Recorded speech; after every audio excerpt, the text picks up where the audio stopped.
Bom, tomara que agora dê certo. Está dando um probleminha de internet. Boa noite. Nós estamos hoje aqui para a nossa terceira e penúltima live em homenagem ao centenário de Clarice Lispector. Vou aguardar um pouquinho para ver se entra mais alguém.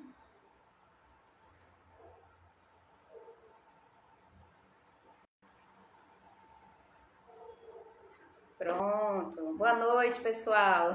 Hoje eu tô com um pouquinho de problema com a internet, mas se Deus quiser vai dar tudo certo, tá? Qualquer coisa, se por acaso cair, der algum probleminha, eu vou retornar. A gente vai ter a nossa live o quanto der. Se realmente não estiver impossível, eu marco outra data, mas se Deus quiser vai dar tudo bem. Então, boa noite. Sejam bem-vindos à nossa terceira e penúltima live em homenagem ao centenário de Clarice Lispector. Hoje nós temos mais uma convidada, né? O tema de hoje é o jogo da identidade, a autoficção e o sopro de vida, que aliás é um tema que eu adoro, o tema da autoficção. E a Manuela Alcântara, que é a nossa convidada de hoje.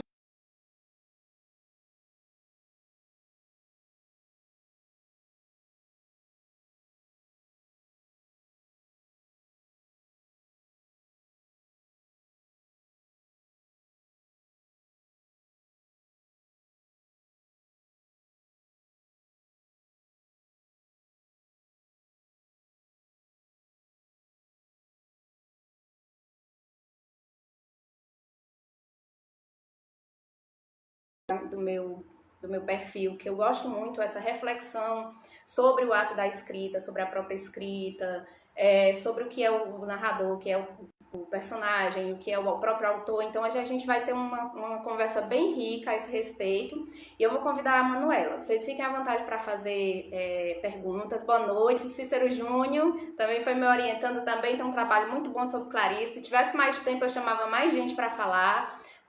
Como a Giane também, que fez um trabalho sobre Clarice. Então, eu tenho muitos orientantes com trabalhos maravilhosos. Então, fico muito feliz pela Manuela ter aceitado o convite. Eu vou chamá-la agora para que a gente possa começar a nossa discussão. Só um instantinho.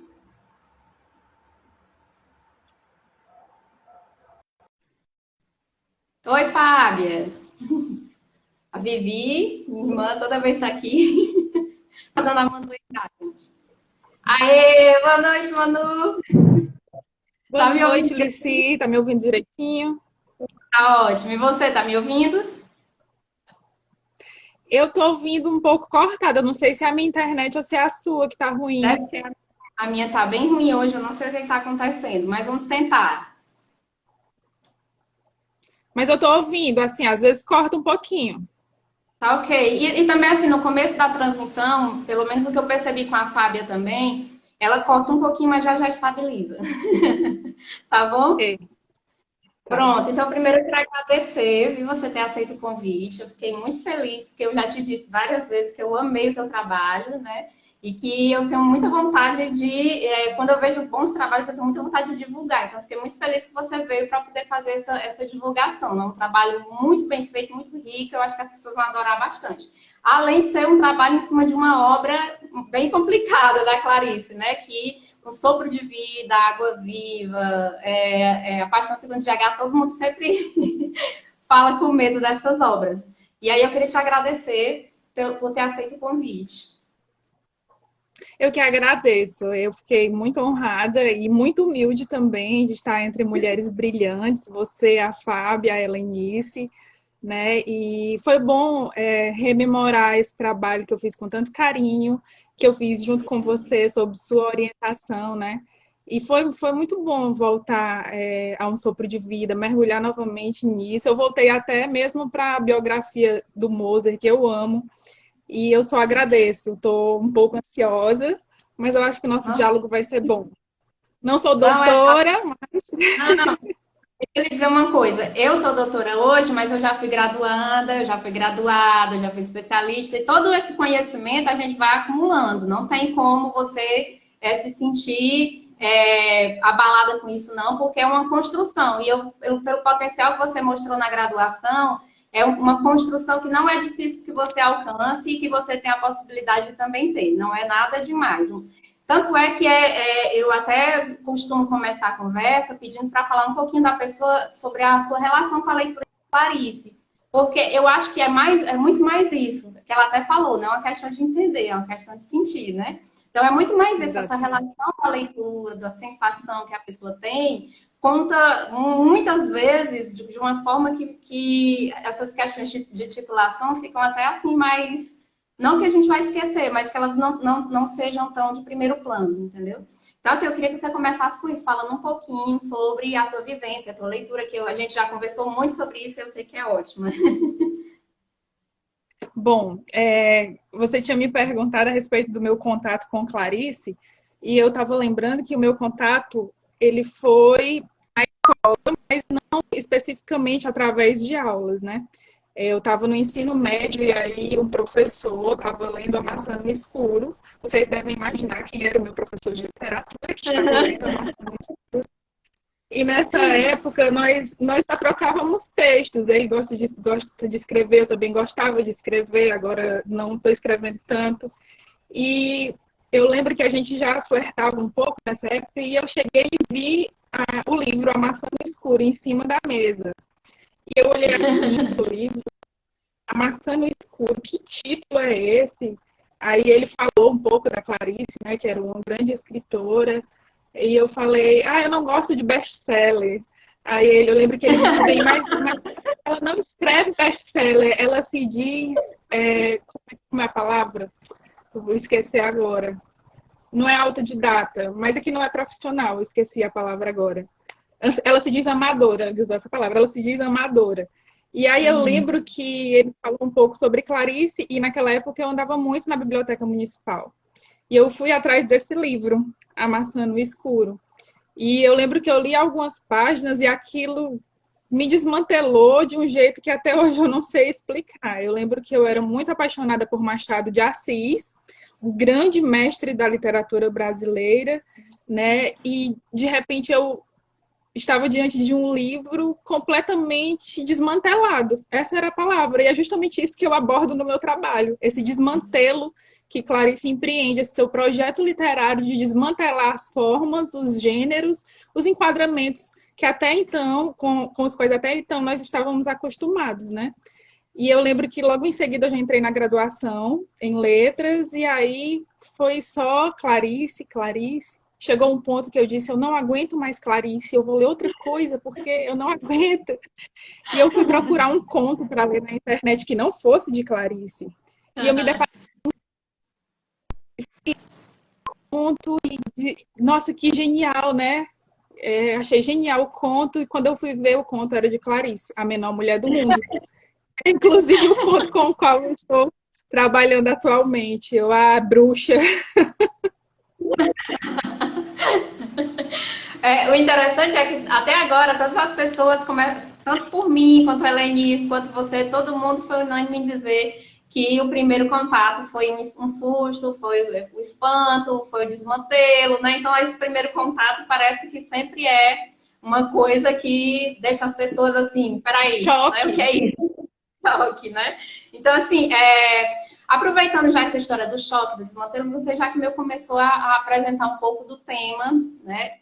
Que você vai falar. Mas antes de você falar, eu só queria rir um pouquinho mais da história de você dizer que não gosta de best-seller. Porque tem muito a ver também com o que eu falei na primeira vez. Porque muitas vezes as pessoas confundem como Clarice é muito famosa, né? Sim, todo mundo já ouviu pelo menos falar, mesmo que não tenha lido. Às vezes essa impressão também pode vir, né? De que às vezes, pelas frases da internet, de que é uma leitura mais fácil, de que é uma leitura de autoajuda, né? Então, não deve ser só uma coisa sua, essa ideia de que, na primeira vez, pelo nome, pela capa, que seria talvez uma leitura de best-seller, né? Mas a gente sabe bem que é bem mais complexo que isso. Então, eu vou deixar você à vontade para falar um pouco do teu tema, da obra, apresentar um pouco a obra, que é uma obra bem complexa, né? E fica à vontade, você deve ter preparado já a sua fala aí. Eu só me peço que não me deixe falando sozinha. Pode me interromper a qualquer momento que for. Eu vou apresentar um pouco o livro. Nem eu, eu vou apresentar um pouco o livro. Um Sopro de Vida, ele é o último livro escrito por Clarice. Né? Ele começou a ser escrito por volta de 1974 E ele foi sendo escrito até 1977. Por que que eu digo escrito até 1977? Porque a escrita desse livro ele só terminou com o falecimento de Clarice. Não foi um livro que ela concluiu, que ela organizou e publicou, né? Simplesmente, no meio do percurso, ela se foi, e aí o que restaram foram fragmentos e mais fragmentos que foram tomados e organizados pela melhor amiga dela, né? Que quem já leu a biografia dela, quem sabe mais sobre a vida dela, já ouviu falar, que é a Olga Borelli. Então, a Olga ficou aí com essa empreitada de juntar todos os fragmentos que Clarice vinha escrevendo ao longo desses anos, de 74 a 77, organizá-los e colocar e transformar no livro que a gente tem hoje, que é Um Sopro de Vida. Então, assim, eu queria começar falando a respeito desse projeto literário de Clarice, né? Que começou lá com Perto do Coração Selvagem, vem passando aí por A Hora da Estrela, que foi publicada em 77. Um Sopro de Vida foi publicado em 78, após a morte dela. Né? E o porquê desse espanto, né? Como a gente começou falando. A Clarice, ela inaugura aí a sua carreira de escritora no cenário brasileiro, justamente com essa derrubada dos conceitos com os quais nós já estávamos acostumados, né? Esse mergulho na subjetividade, essa quebra dos parâmetros de tempo, espaço, até mesmo os lugares de narrador, autor e personagem são deslocados na obra dela, né? Então é uma obra que ela vem e causa muito espanto, né? Porque até o que a gente tinha aí no cenário pós-modernidade, né?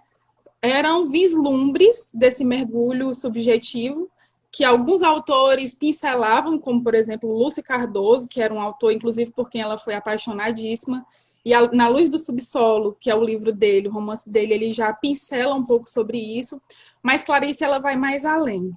Né? Nesse cenário de pós-modernidade, a gente está vivendo um momento, inclusive, social e cultural, em que esses escritores, em que o homem em si, os artistas, eles estão voltados para si mesmo, em que a arte está voltada para si mesma, né? Inclusive, foi até com isso que eu iniciei a minha monografia, falando desse comparativo, né, do que era a literatura clássica e do que é essa literatura nesse cenário pós-moderno, onde na literatura clássica a gente tinha uma obra que, na figura de um herói, ela representava uma coletividade. E já no romance pós-moderno, a gente tem uma individualidade, a gente tem um ser que se volta a si mesmo. E até a própria literatura se volta a si mesma. A gente vai falar de uma metaliteratura, uma literatura que, ao mesmo tempo que é feita, ela reflete sobre si mesma, e a gente vê isso muito em Clarice e em Um Sopro de Vida. O tempo inteiro a gente vai ver o autor, né, o autor-personagem de Um Sopro de Vida, falando sobre o processo de construção do livro, né? O tempo inteiro ele dizendo que está procurando, não sabe como começar o livro, ele às vezes fala que quer criar uma personagem, né? Ele vai dando assim os caminhos pelos quais um autor precisa seguir para construir a sua obra. E aí, voltando aqui para a obra em si, do que fala, né, basicamente? A obra ela traz como personagens um autor narrador, um autor homem narrador, e aí a gente já vê a semelhança com A Hora da Estrela, né, em que Clarice cria um narrador homem, tá nessa empreitada de construir o seu livro, e o livro trata disso, da empreitada desse autor construir o livro. O livro narra a construção de um livro. Vê que meta-literatura é essa, né? E esse autor, ele cria uma personagem que é a Ângela Praline, né? E num determinado momento da obra, essa personagem, ela sobrepuja o autor, ela ganha mais força que ele, né? E aí, em certos momentos, ele até fala, eu precisava criar uma personagem, mas eu sinto que ela me ultrapassa, né? Eu sinto que ela está além de mim, ela não obedece aos meus comandos, né? E aí a gente vê esses três enveredamentos dentro da obra. A história desse autor que quer construir esse livro, a história da personagem Ângela Praline, que também é escritora, um autor que cria uma personagem que é a escritora. E aí Ângela Praline também quer escrever um livro. E a história da própria narrativa que vai se construindo, né? Porque os dois vão refletir de diálogos a respeito da construção dessa narrativa. né? Então, é um livro que deixa à mostra todo o processo de construção literária, né? E aí, se a gente for pensar até mesmo nessa ironia que Clarice faz de criar um autor homem, a gente vai voltar lá para o primeiro livro dela, que foi Perto do Coração Selvagem, onde a crítica literária, através de Álvaro Lins, diz que ela não sabe disfarçar a autora por trás da obra, né? Que era melhor que fosse um autor homem, porque o autor homem sabe disfarçar melhor. E aí, Clarice, tão ironicamente, na Hora da Estrela e no Sopro de Vida, cria esse autor homem, né? Eu acho genial, acho fantástica essa ironia dela, né? Ver esse diálogo entre esse artista demiurgo, que é o autor, e onde esse sopro de vida em Ângela Praline, e se a gente for pensar nesse título, Um Sopro de Vida é uma coisa tão escriturística, né? E tão bíblica, assim como A Paixão segundo GH. E esse autor que dá esse sopro de vida em Ângela e ela o sobrepuja, ela o ultrapassa, né? E falando a respeito dessa questão do jogo de identidade, muitos críticos, né, muitos leitores de Clarice dizem que a obra dela é autobiográfica, né? Inclusive, quando eu me propus a estudar esse livro sobre essa ótica do jogo de identidade, eu estava querendo seguir por esse caminho da autobiografia, né? Mas aí eu percebi que é perigoso, né? Como diz Fernando Pessoa, o poeta é um fingidor, né? Então, às vezes, a gente pode cair nessa cilada de achar que Clarice está apenas se espelhando através de sua obra e que não é bem assim, né? Que ela se esconde, ela se inventa, ela se reinventa. Daí esse jogo de identidade que é feito entre autor, Ângela Praline e Clarice. O tempo inteiro a gente pensa, poxa, mas Ângela Praline é Clarice, né? Quantas vezes lendo o livro eu já pensei, Ângela Praline é Clarice, ela está querendo se mostrar na obra. E ela descaradamente faz isso. Tem trechos do livro em que ela cita livros dela que ela, Clarice, escreveu como sendo de Ângela. E a gente pensa, olha, tá vendo? Ela está confessando que ela é a Ângela Praline. Mas em outros momentos a gente vê que não é bem assim, né? E eu separei alguns trechos, mas queria ouvir comentários, se você quiser.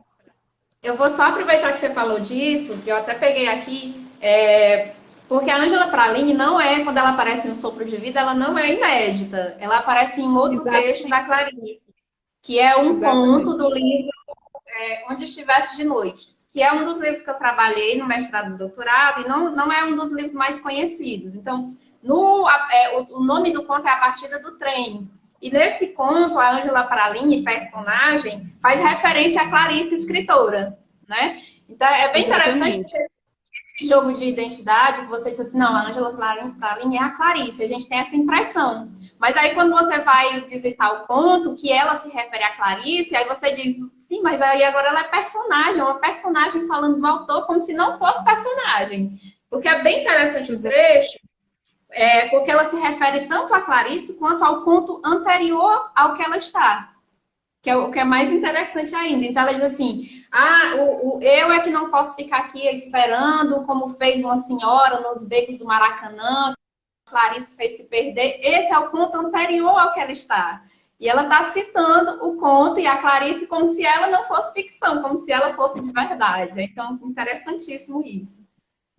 Exatamente. E eu estava refletindo, né? O que eu vou falar agora é uma coisa que talvez eu não tivesse coragem de levar para a academia, porque é uma coisa de leitura, certo? Uhum. Eu sou um stalker de Clarice, né? Então eu li 2 biografias, uma fotobiografia de Clarice, e quem já stalkeou Clarice dessa maneira sabe. Ela não nasceu, né, no Brasil, ela nasceu na Ucrânia e veio para o Brasil aos 4 anos de idade. E aí, quando eu voltei a esse Um Sopro de Vida para fazer essa live, eu estava pensando sobre esse jogo de identidade e pensando, poxa, Clarice chegou aqui no Brasil, no Recife, como Chaya. O nome dela de batismo é Chaya, né? Chegou com a família. E aí, quando eles chegaram ao Brasil, todos eles tiveram que adotar nomes brasileiros. Então, o nome que Clarice adotou foi Clarice Lispector, né? Então eu fico pensando, essa Chaya que inventou essa Clarice, e fazendo comparativo com autor que inventa essa Ângela, porque o tempo inteiro o autor está dizendo que Ângela é um reflexo dele. É como se ele estivesse diante de um espelho, mas que Ângela se apartou dele de tal maneira que ela ganhou o fôlego de vida dela e ele não tem mais domínio sobre ela. Eu fiquei pensando Uhum. sobre essa Clarice que se inventa desde os 4 anos de idade, em que sai Shaya de cena e entra Clarice em cena, né? Esse jogo de identidade que ela faz o tempo inteiro, em dizer, sou eu, aqui estou eu, me mostrando para vocês, e ao mesmo tempo dizer, não, não sou eu, não se engane, você pode cair numa cilada, como ela diz no livro. Tem até um trechinho aqui que eu vou ver se eu acho, que ela fala exatamente isso, que não é ela na obra, né? Eu vou ver se eu acho aqui.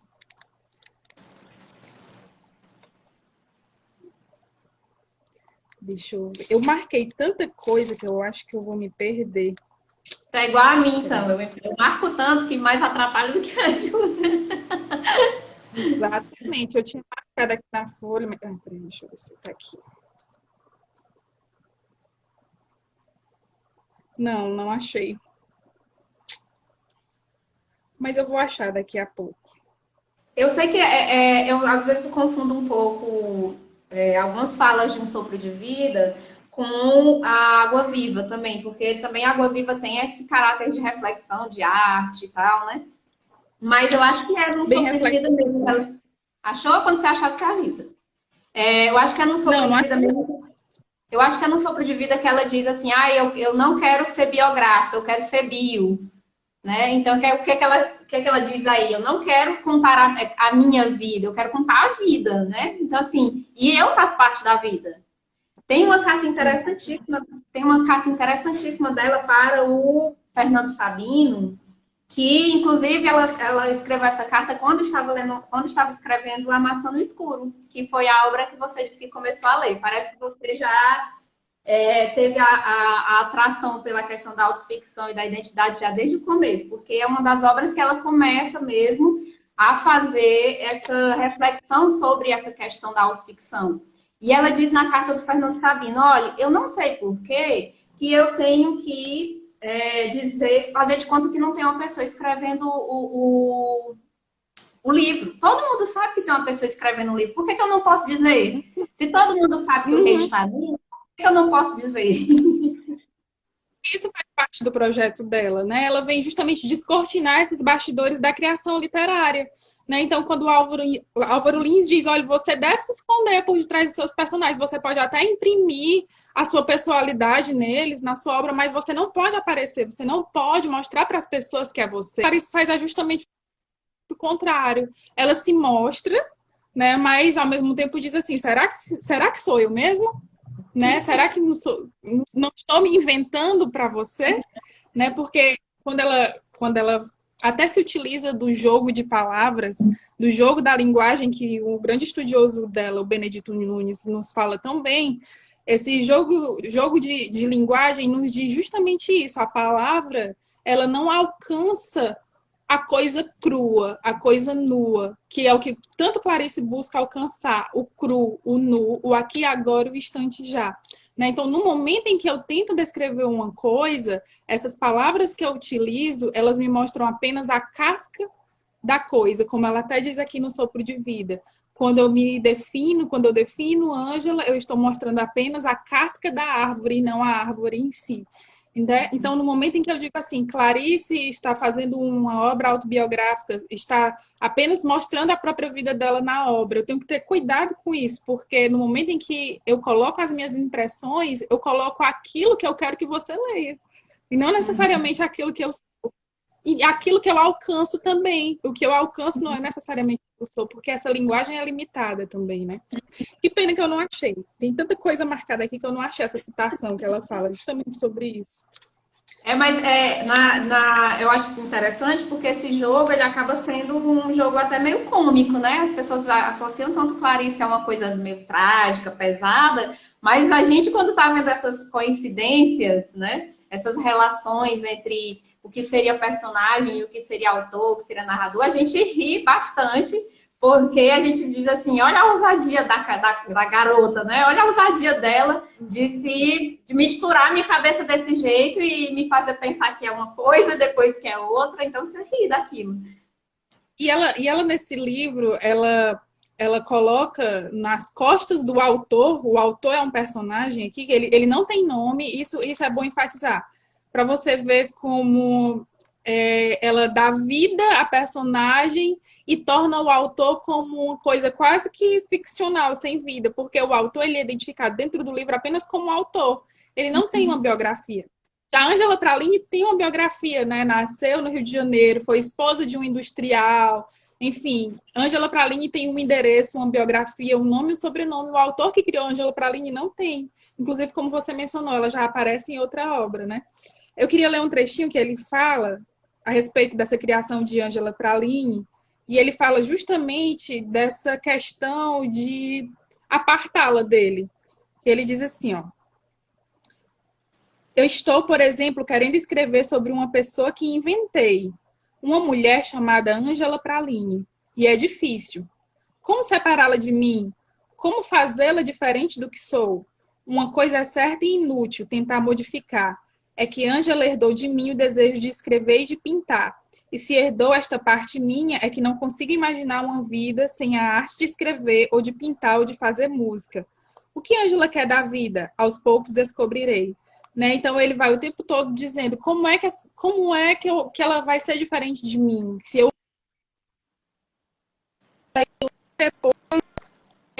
falar justamente o contrário, ele vai falar que Ângela criou força demais. Né? E é importante notar nessa obra também, às vezes, a mistura de vozes entre os dois. Né? Às vezes, um diálogo do autor, ele termina e logo em seguida, nas reticências, começa a fala de Ângela, como dando continuidade à fala daquele autor. Né?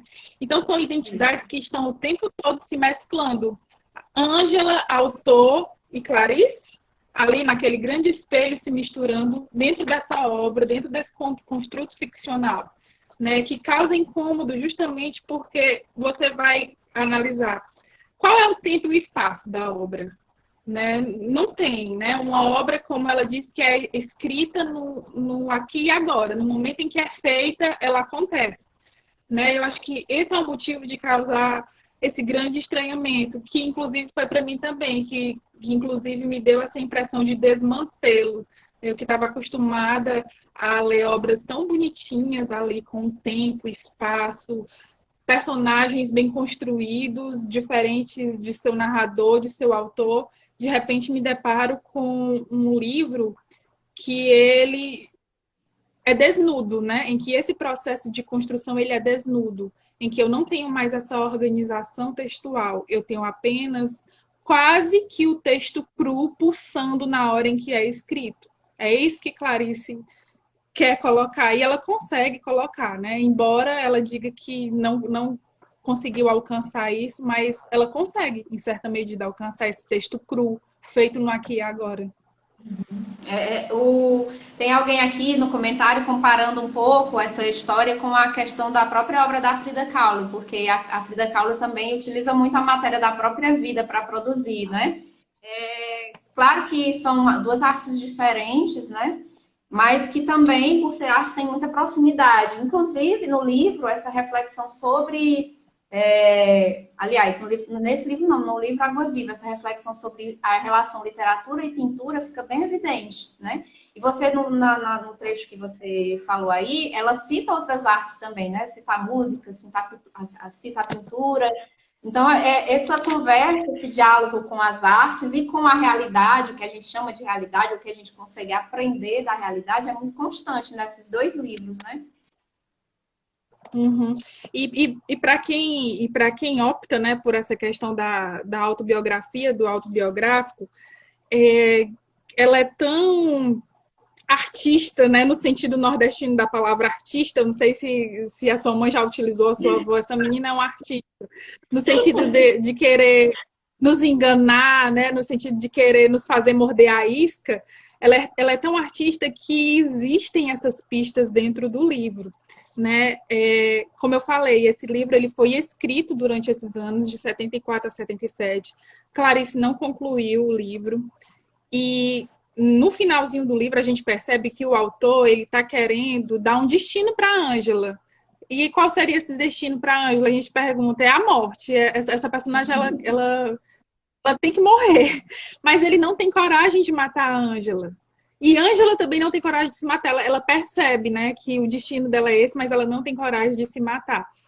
E quando Clarice já estava doente, né, que depois ela veio a falecer, a Olga Borelli, que foi a pessoa que organizou os fragmentos de livro e postumamente publicou, ela disse para o biógrafo de Clarice, olha, eu retirei uma frase desse livro para a família de Clarice não ficar chocada. E ele pergunta, mas que frase você tirou? Eu tirei uma frase em que a Ângela Praline, por não ter coragem de se matar, pede a Deus que dê para ela um câncer do qual ela não pode se livrar. Então, a Olga tirou essa parte do livro porque justamente Clarice morreu de câncer nos ovários, né? E aí, essa vida e obra de Clarice que é feita de maneira tão imbricada, estava até comentando com o Bruno agora há pouco, essa questão do ovo, que era tão presente nela, né? Que vem à tona no ovo e a galinha, que vem à tona até mesmo na hora da estrela, quando ela sempre cita os ovários secos de Macabeia, e que resvalou nesse destino dela de ter justamente um câncer no ovário. Né? Então a gente vê que é uma coisa. Eu não gosto de dar essa visão mística, mas é uma coisa que é de um certo misticismo também, olhando por esse lado de leitora. Né? Eu confesso que meu lado leitora vai por essa parte do misticismo e eu até gosto. Né? Inclusive, é o que me prende nela também. Mas essas relações, elas só. Claro que você não vai, como você disse, se agarrar totalmente a isso, porque para quem faz o estudo da obra, para quem é teórico de literatura, a gente sabe que o que interessa para a gente é o texto. No entanto, é inegável que esses detalhes, eles enriquecem muito a obra, enriquecem muito as possibilidades, porque eles têm muito a ver com aquela possibilidade do próprio escritor de captar certas coisas, de ter certas sensibilidades que às vezes a gente deixa passar batido, né? Então, por exemplo, quando você estava falando aí da Ângela, da Clarice, da Olga Borelli, de como ela pegou a obra e trabalhou para poder colocar, para poder publicar. Aí mesmo você vê uma relação que enriquece a obra e que estaria dentro da nossa própria realidade, né? Então, é uma obra que é de Clarice, mas é inegável que quando alguém organiza um texto, quando alguém recorta um texto, quando alguém mexe num texto, aquele texto também é da pessoa, né? Então, assim, é da Clarice, mas não é só da Clarice, né? Então, por quê? Porque a Olga Borelli vai mexer no texto, né? Então, olha aí como é interessante o próprio caráter da obra de ser essa bagunça, até mesmo no fato de até onde um autor vai numa obra, né? Até onde aquilo é só dele, né? É interessantíssimo isso. Né? Inclusive, eu cito aqui no trabalho, né, que até nisso ela conseguiu ser bem sucedida no que ela pretendia no projeto, no construto ficcional dela. Deixa eu ler um trechinho aqui para vocês, só um minuto. Okay. Eu espero achar também. Eu fico tão empolgada que eu acabo perdendo as coisas que eu marquei. E eu no vou só fim eu vejo que marquei também. Aqui o comentário da Fábia. Ela disse que Clarice não gostava de ser comparada com Virginia Woolf porque, segundo ela, não a perdoava por ter tirado a vida. Eu não sei essa informação, até porque eu vou confessar uma coisa, gente. Eu nunca li uma biografia da Clarice. Eu comecei a ler a do Mosé e eu estava até gostando, mas aí foi no processo da escrita da tese e eu acabei não terminando. Ainda tenho que fazer esse processo. Claro que eu sei da vida dela, porque a gente até precisa para alguns pontos, principalmente numa autora que mexe tanto com a própria biografia. Mas eu não sei se essa informação tem que a Fábio passou, tem em alguma biografia. Eu sei que se a gente for pegar no geral, nenhum escritor gosta muito não é que ser mas de estar na sombra de outro, né? Ser então, comparado. Você, por exemplo, eu simplesmente não me cai bem, eu não gosto de quando alguém diz fulano é a nova Cicrana. Então, fulano é a nova Clarice, Ciclano é a nova Adélia Prado. Isso é muito complicado. Inclusive, isso tem uma repercussão enorme em relação à escrita das próprias mulheres, que depois eu posso até escrever, a gente pode discutir um pouco isso, porque é muito comum isso acontecer, principalmente com as mulheres, de você colocar uma na sombra da outra, né? E é muito complicado. Depois a gente fala sobre isso. Mas deve ser. Eu lembro que ela falou que nunca tinha lido, né? Virginia Woolf, que nem sabia bem como era, mas como é que a gente acredita também, né? Foi. Eu já vi essa citação dela dizendo que nunca leu Virginia Woolf. Mas eu acho que essa questão dela dizer que não gosta de ser comparada porque Virginia se suicidou deve estar relacionada à biografia mesmo, porque Olga cita isso, né? Que Ângela Praline, como reflexo de Clarice, fala no livro que não tem coragem de se suicidar e por isso pedir a Deus que lhe desse um câncer. Então ela está associando justamente a falta de coragem que Clarice também teria de cometer esse suicídio, né? Eu até lembrei, só um instantinho, eu lembrei que o outro dia eu estava ouvindo o podcast da Marina Colaçante falando sobre a Clarice, e ela disse assim, olha, tem que saber de uma coisa, Clarice era muito mentirosa. Ou seja, às vezes ela dizia uma coisa para a gente pensar que era verdade, e não era, ela só queria mesmo era tirar aquela discussão de foco. Então, eu acho que a palavra mentirosa aí da Marina foi uma brincadeira bem interessante, mas é coisa da própria autora, que se você brinca com esse limite da ficção e da realidade, você pode fazer isso tanto na realidade quanto na ficção. Exatamente. Eu queria destacar aqui, nesse processo de construção desse livro, né, inclusive no meu primeiro contato com Clarice, quando o meu professor na época, hoje meu marido, falou que ela se dizia amadora, né, e ela fala, né, e tem isso me levou a uma reflexão que o próprio autor faz sobre o ato de escrever, né? Que em determinados momentos, esse autor do livro, Um Sopro de Vida, ele demonstra essa intenção de não mais escrever, de não mais ir nessa empreitada. Eu vou ler um trechinho para vocês, ó. Em certo momento, em suas reflexões, o autor-personagem de Um Sopro de Vida se questiona se deve abandonar ou não sua empreitada rumo à escrita da obra.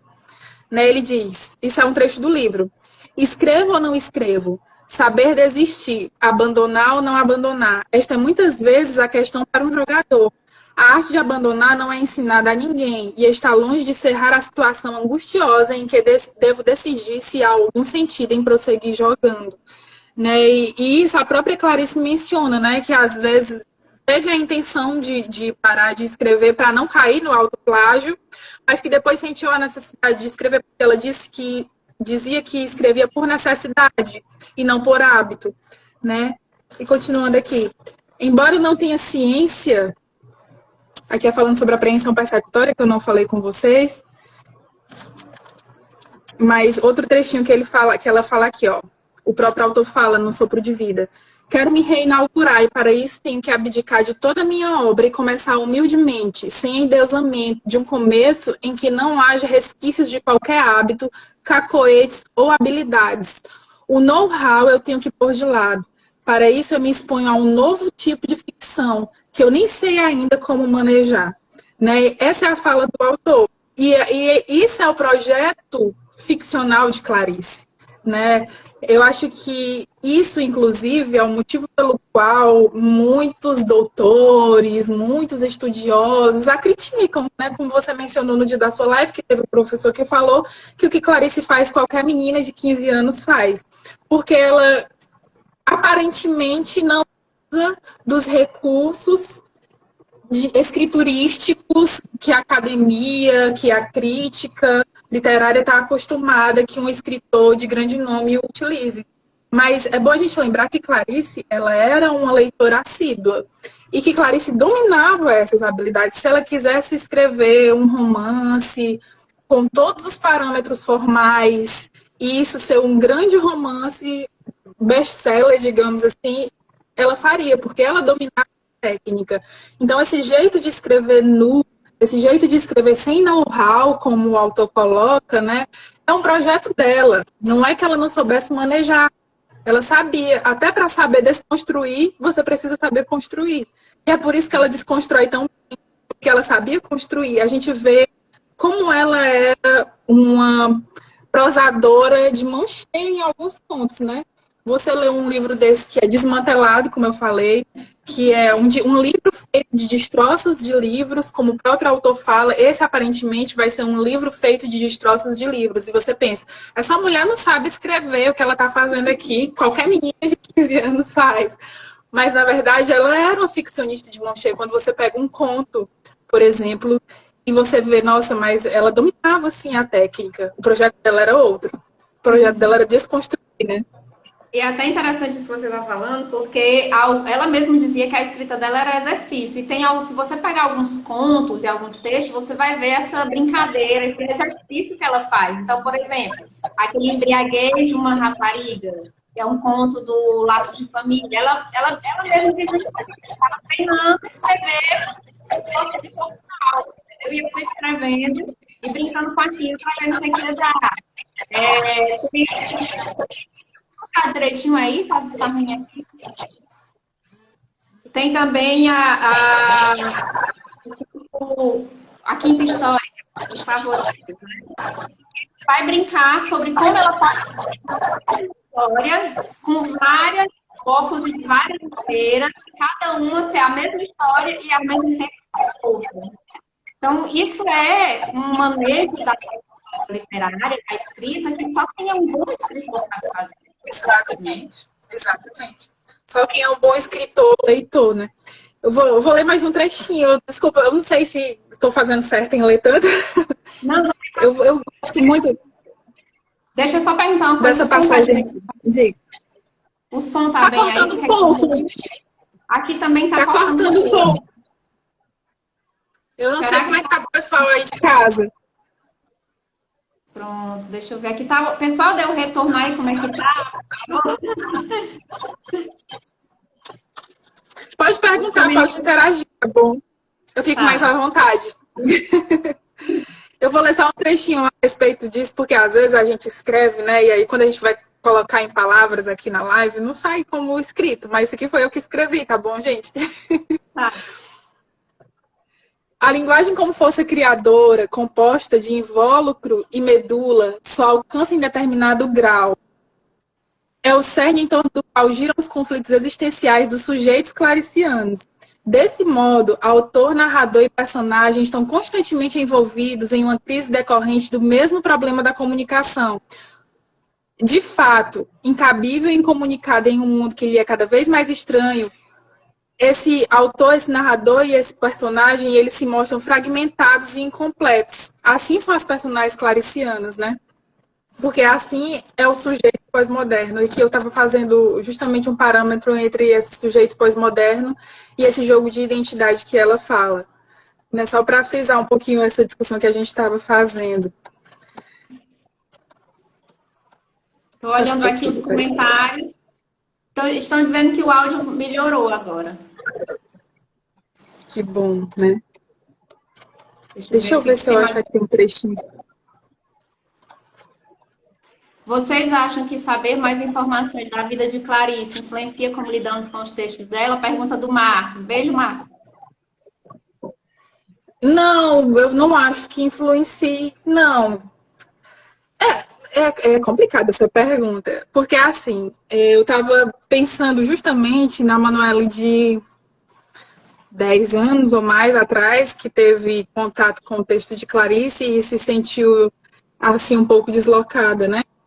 E depois eu comecei a ler as biografias, a aprender sobre a vida dela, e é claro que a gente cria uma intimidade com aquele autor, né? A gente começa a lançar um olhar sobre a obra, procurando aquele autor na obra.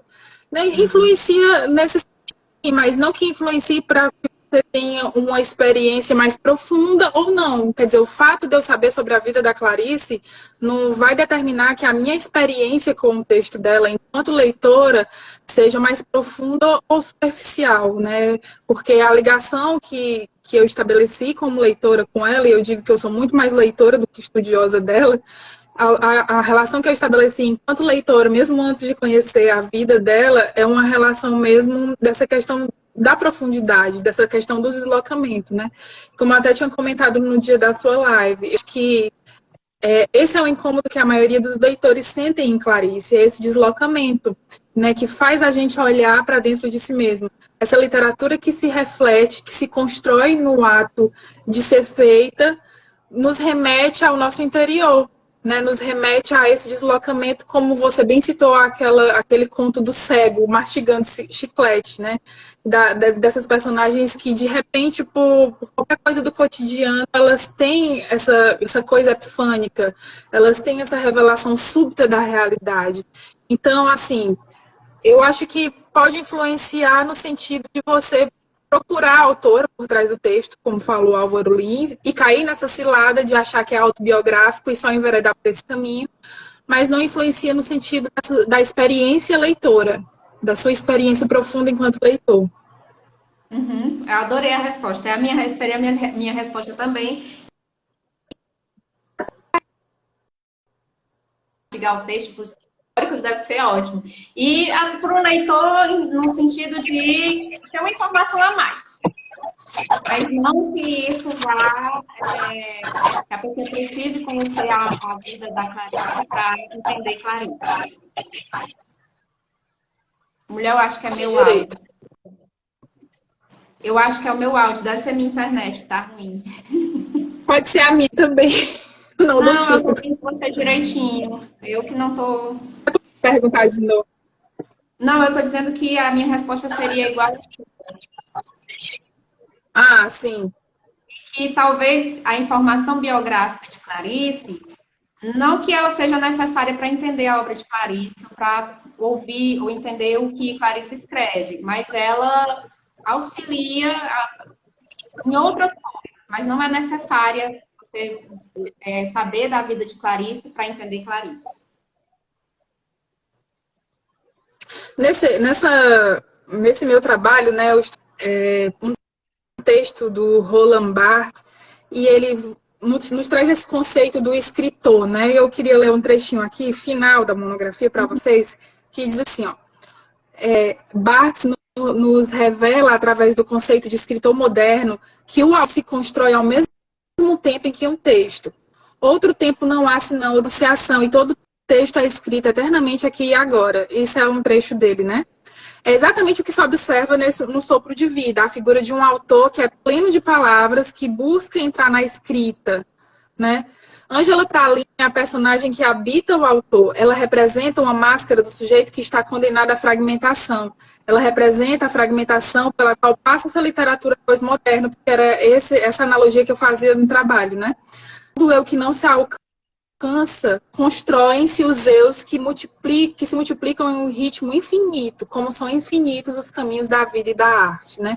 Então, essa busca desse eu que mergulha em si e não se alcança, acaba resvalando na criação desses outros eus, né? Dessa personagem Ângela Pralin, talvez Clarice, não sei, ou o autor Clarice, não sei, acho que não. Será? Né? Aí fica a pergunta. Essa é a grande cilada, a grande questão do jogo de identidade. Só para a gente finalizar, eu queria que você comentasse uma outra instância que também há na obra, e você falou rapidamente no começo, que você falou de autor demiurgo. Há no livro, várias vezes, a comparação entre o processo criativo de um deus e o processo criativo do artista, do escritor. Ele se refere muito a termos usados no Gênesis, nos livros de fundação, de criação do mundo. Exatamente, até mesmo o próprio título da obra, né? Um sopro de vida, né? Porque a gente pensa nessa questão do autor que cria um personagem, às vezes até quando a gente sai da questão da obra literária e vai para as telas, né? A gente pensa, o autor, ele tem esse poder sobre o seu personagem, é ele que dá esse sopro de vida e é ele que decide o destino do personagem, né? E esse autor, ele está justamente o tempo inteiro falando a respeito desse sopro de vida que foi dado em sua personagem, ela sendo como uma extensão dele, mas em determinado momento ela ultrapassa e ele não consegue dar o destino final a ela, né? Ele como autor sente que o apagamento dele está acontecendo em detrimento da existência dela. E ao mesmo tempo ele diz, se ela deixar de existir como personagem, ele também deixa de existir como autor. O fim da vida de Ângela é o fim da vida dele como autor. Porque ele, como autor, só existe porque a criou e porque está escrevendo aquele livro. Foi justamente o que o Barthes acabou de dizer, né? O autor só acontece no momento em que o texto é escrito. E é uma fala dele na obra, né? Do personagem autor. Eu escrevo como se fosse para salvar a vida de alguém. A minha vida, ele se pergunta. Será que é para salvar a minha vida? E é isso que a gente vê, porque a vida dele enquanto autor está associada à vida dela enquanto personagem. Não sei se eu respondi. Ótimo. Eu não sei se você lembra que na época que você estava fazendo o TCC, a gente teve algumas conversas e a gente chegou a comentar. Eu falei para você que gostava muito daquelas bonequinhas matrioscas e uma Sim, dentro eu da até cheguei outra. a. Pronto, então eu ganhei uma sua, né?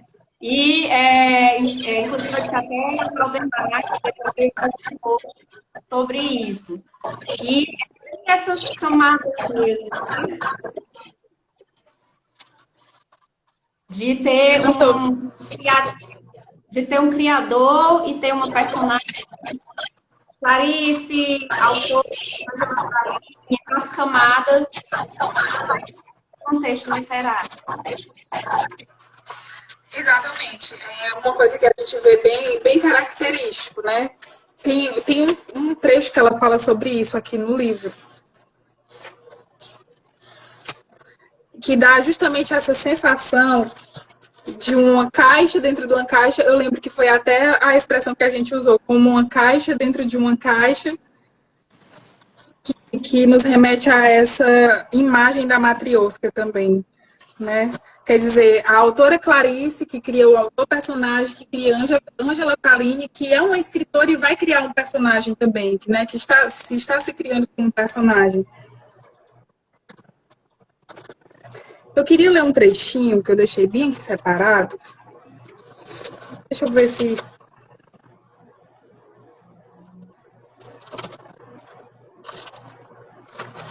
eu acho aqui. Vocês estão me ouvindo direitinho? Show. Ó, tem um trecho aqui, Clarice, te chamar de Clarice. Assim. Ó, ela diz assim, ó. Tenho medo da lei natural que a gente chama de Deus, o temor. Os suicidas muitas vezes se matam porque têm medo de morrer. Não suportam a tensão crescente da vida e da espera do pior. E se matam para se verem livres da ameaça. Está lá na página 148 do Sopro de Vida. Mas esse não era o trecho que eu ia ler agora. O que eu vou ler agora é outro. Deixa eu ver de quem é essa fala aqui. Essa fala é da Ângela Praline. Lembra que eu falei, né? Esse livro, Um Sopro de Vida, é sobre um autor que escreve um livro. Nesse livro, ele cria essa personagem, Ângela Praline, e Ângela Praline também começa a escrever um livro. E ela é uma autora, escritora melhor até do que o seu próprio autor. E vai justamente sobre isso da imagem da matriosca. Ela disse assim, ó. Esta noite, dentro de um sonho, sonhei que estava calmamente assistindo artistas trabalharem no palco e por uma porta que não era bem fechada, entraram homens com metralhadoras e mataram todos os artistas. Comecei a chorar. Não queria que eles estivessem mortos. Então os artistas se levantaram do chão e me disseram, nós não estamos mortos na vida real, só como artistas. Fazia parte do show esse morticínio. Então sonhei um sonho tão bom, sonhei assim. Na vida nós somos artistas de uma peça de teatro absurda escrita por um deus absurdo. Nós somos todos os participantes desse teatro. Na verdade, nunca morremos. Quando acontece a morte, só morremos como artistas. Isso seria a eternidade? Então aparece justamente essa imagem do sonho dentro de um sonho que você acabou de citar, né? E aqui o trecho da cilada, para quem diz que é autobiográfico, Ângela diz: não pense que escrevo aqui o meu mais íntimo segredo, pois há segredos que eu não conto nem a mim mesma. E não é só o último segredo que não revelo. Há muitos segredinhos primários que eu deixo que se mantenham um enigma. Entrego-me ao doce convívio da eternidade. Mas esta eu não sei se mereço. Né? E tem um outro trecho mais claro em que ela diz, olha, não pense que o que eu estou colocando aqui sou eu, né? O que eu estou colocando aqui são vocês. Foi o trecho que eu não achei, mas depois eu vou achar e vou marcar você para você divulgar. Alguém está dizendo aí que o áudio pode ser o retorno. Se você estiver ouvindo em caixinha de som, tenta baixar um pouquinho mais para ver se é aí ou se é aqui, tá? Não, eu tô ouvindo mesmo no áudio do celular. Deixa eu mexer aqui para ver se melhora alguma coisa. Ou então é a internet. Deve ser a internet. Manu, a gente tá no último minutinho. Eu queria te agradecer e dizer que eu fiquei muito feliz com a nossa conversa. Uma horinha mesmo. Eu vou deixar agora o microfone para você. Fique à vontade. Falar sobre o quê, né? Falar sobre esse contato com Clarice, sobre que eu já tentei até fugir desse fio da meada de Clarice, como eu já falei. Uma vez na graduação eu tentei fugir, tentei desapegar um pouco e ir para outros estudos e acabei resvalando no conto A Menor Mulher do Mundo, que é o conto que eu estou trabalhando atualmente. E, vez por outra, eu me pego justamente nesse dilema, né? De talvez abandonar um pouco e sempre há um retorno à obra dela.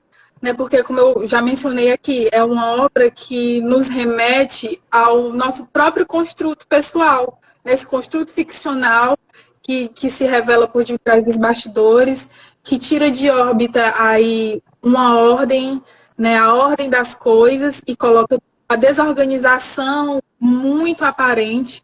E acho que essa desorganização do texto, essa desorganização das personagens, ela mexe com a gente e incomoda justamente porque ela deixa a mostra para a gente mesma a nossa própria desorganização interior, né?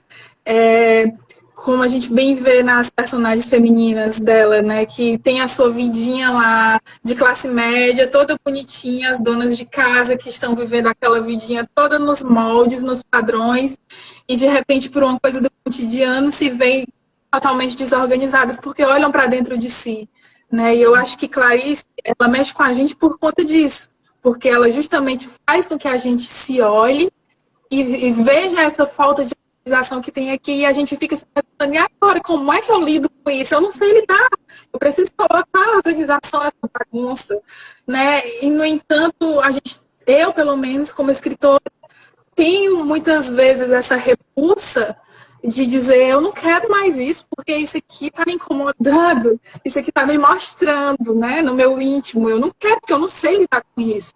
Mas isso é necessário.